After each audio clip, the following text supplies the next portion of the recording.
In a world-exclusive India Today, Shivaru reports from Shura military base, central Israel, that has been turned into a makeshift morgue. Hundreds of victims of the Hamas barbarity have been brought for identification. Bodies to be taken for burial are stored in containers as families wait to identify their loved ones. Remains of babies are kept in blue bags. Bodies so destroyed they fit into little boxes. These bags and containers just contain dismembered body parts. This is the terrifying proof of the brutality that was unleashed on the 7th of October. Take a look.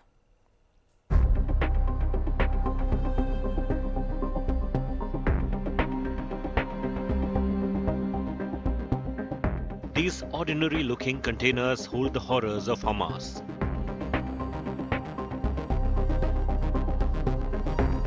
Terrifying proof of the brutality that was unleashed on October 7th.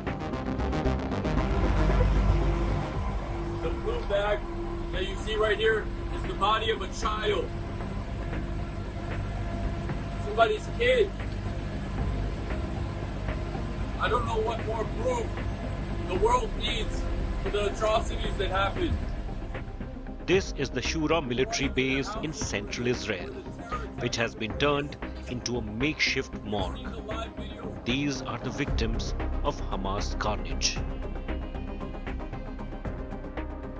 Container upon container holding the remains of hundreds of people who were massacred by the Hamas terrorists on October the 7th. We've just been briefed by dentists, police officers, forensic professionals who say that it's been difficult, and even 18 days after the fact, it's difficult to identify many of these bodies. They believe that with truck after truck bringing in bodies, this is a work that they owe their friends, their loved ones, the relatives of those who are dead, because the basic that they deserve is the beginning of closure. In each one of these containers, there are perhaps tens, hundreds of bodies. Some of them just heads, some of them just ribs, some of them just brains, some of them just dismembered bodies, all simply waiting to be identified, whether by a fingernail or a jawbone.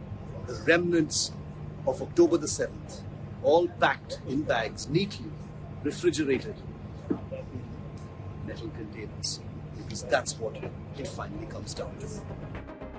Hundreds still remain unidentified. Mothers, children, fathers, family members.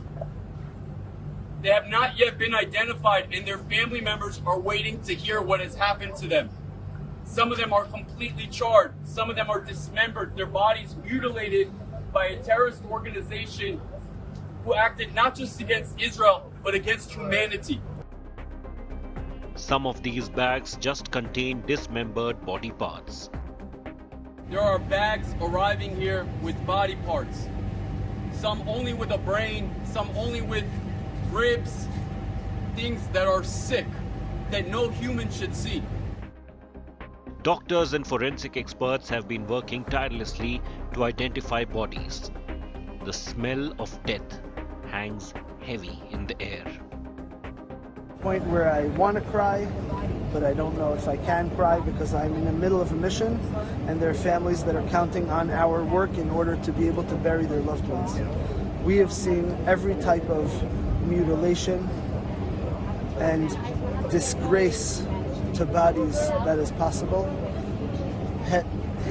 Heads chopped off of bodies, pre and post-mortem, children and full families burned, grenades thrown into a bomb shelter to just splatter a family all over. I'm sorry for being that graphic, but that's just how it is. And every single time you open a body bag, you have no idea what's going to fall out. A jaw, a tooth, some ligaments, burnt flesh, full families fused together by fire. This is hands down the hardest thing I have ever experienced in my life, and I speak not just for myself but for my colleagues as well, both dentists, both anyone who's involved here in the police, in the military. This is a Holocaust for us. None of us has ever seen, felt, smelt any of this. The number of people, the number of victims of innocent women, children, babies, elderly, the nature of the injuries, of the torture that these people have been through. They have been shot, and they have been axed, and they have been burnt alive, and they have been cut. And this is something that is etched in my mind forever. This is what Israel wants the world to see. Nobody had to explain that terrorists committed 9/11, the Twin Towers in New York. No one had to explain the ISIS attack in Paris and the attacks across the globe.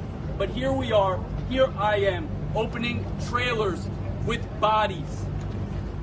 784 bodies have been identified so far, so that you understand the amount. And 688 have been transferred for burial. These were people's family members. Parents will not hear their kids' laughter. Children will not get to hug their parents or get a kiss goodnight. Hundreds identified, but several hundreds more still unaccounted for. These two containers that have just been opened here at the Shura military base contain some of the bodies that have been brought here unidentified. Many of them are dismembered, many of them are charred beyond recognition, and a gargantuan effort to identify each and every one of those bodies is currently underway by police, forensic teams, dentists, doctors, and of course the Israeli Defense Forces. There is a humanitarian operation that's on, keeping in touch with each and every family so that they get closure and are able to bury their loved ones. And this is just two containers. There's an entire lineup of containers all through the Shura military base where bodies are kept. We're told that there are hundreds, perhaps 1,000 bodies that are there, many of them of Israeli soldiers as well, most of them of Israeli civilians. There are several bodies of babies as well, we're told, that are in these containers. They've been kept open for a very, very short time, obviously, because they're refrigerated and they need to be preserved for forensic reasons. But here on India Today, we always show you the frontline story. And this is an image that Israel wants the world to see, to remind the world about the barbarity that was perpetrated by Hamas terrorists on innocent people all across this country. Shiv Arur at the Shura military base in central Israel for India Today. Shiv is joining us right now, the very latest on that. In fact, Shiv was reporting from the Shura military base earlier. The bodies, Shiv, especially those of babies, expose deeds of pure evil, really. You know, the question is, has it hardened Israel's resolve? You know, that's a very good question. I think Israel's resolve has always been extremely hardened.